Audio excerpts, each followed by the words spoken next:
Find the nature of roots of the following quadratic equations. पहली बात तो अगर नेचर ऑफ रूट्स की बात होती है तो सिंपल सा एक तरीका याद कर लेना है, साइड में हमें लिख देना है।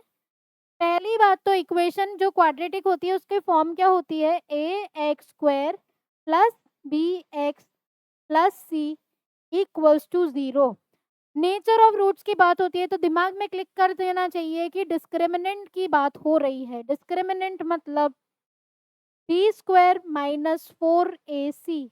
तो साइड में ये चीज लिख दोगे कहीं पे कि नेचर ऑफ रूट्स की बात हो रही है तो हमें ये याद हो जाना चाहिए कि साइड में हमें लिख देना है बी स्क्वायर माइनस 4ac। अगर b square minus 4ac greater than 0 होता है तो क्या होते हैं, टू रियल रूट्स। अगर बी स्क्वायर माइनस 4ac 0 के इक्वल होता है तो टू इक्वल रूट्स। और अगर b square minus 4ac less than 0 होता है तो नो रियल रूट्स। अभी देखो क्वेश्चन करेंगे, जल्दी जल्दी सॉल्व होएगा। नेचर ऑफ रूट्स की बात हो रही है। फर्स्ट इक्वेशन, फर्स्ट क्वेश्चन क्या दे रखा है, 2x² वापस से नहीं लिखते हैं इसको, 2x² minus 3x plus 5 is equals to 0। तो इधर a क्या हो गया हमारा 2, b हो जाएगा हमारा माइनस का 3 और c की वैल्यू हो गई 5। क्या निकालोगे, b square minus 4ac is equals to b square मतलब माइनस 3 का whole square minus 4 into 2 into 5। Minus 3 into minus 3 हो गया 9, 4 2 ज़ा 8, 8 5 ज़ा 40। 40 में से 9 जाएगा तो कितना बचा, 31। साइन किसका आ गया, माइनस का। क्या 31 0 से छोटा है, यस 31 इज लेस देन 0। अभी देखो यहाँ पे आ जाओ, क्या होता है इसका, नो रियल रूट्स। तो नेचर ऑफ रूट्स क्या हुआ हमारा, नो रियल रूट्स। अगर नेचर ऑफ रूट्स क्या होता, अगर नेचर ऑफ रूट्स इक्वल या रियल रूट्स आता तो हम इसके वैल्यू फाइंड करते हैं। अभी नो रियल रूट्स है मतलब इसकी कोई वैल्यू फाइंड नहीं होगी। ठीक है, अभी नेक्स्ट पार्ट पे आ जाते हैं। बहुत इजी एक्सरसाइज है ये। इधर है 3x² minus 4√3x plus 4 is equals to 0। तो a की वैल्यू क्या हो जाएगी 3, b की वैल्यू हो जाएगी माइनस 4√3 और c की वैल्यू हो जाएगी 4। तो b square minus 4ac is equals to minus 4√3 का whole square minus 4 into 3 into 4। 4√3 का होल स्क्वायर कैसे निकालोगे, देखो 4 4 ज़ा 16, 16 इंटू रूट थ्री हो जाएगा 3। तो 16 3 ज़ा हो गया 48 माइनस माइनस प्लस हो गया 4 3 ज़ा 12, 12 4 ज़ा 48 इज इक्वल्स टू 0। तो नेचर ऑफ रूट्स कैसा हुआ इसका, 0 के इक्वल आया तो नेचर ऑफ रूट हो गया 2 इक्वल रूट।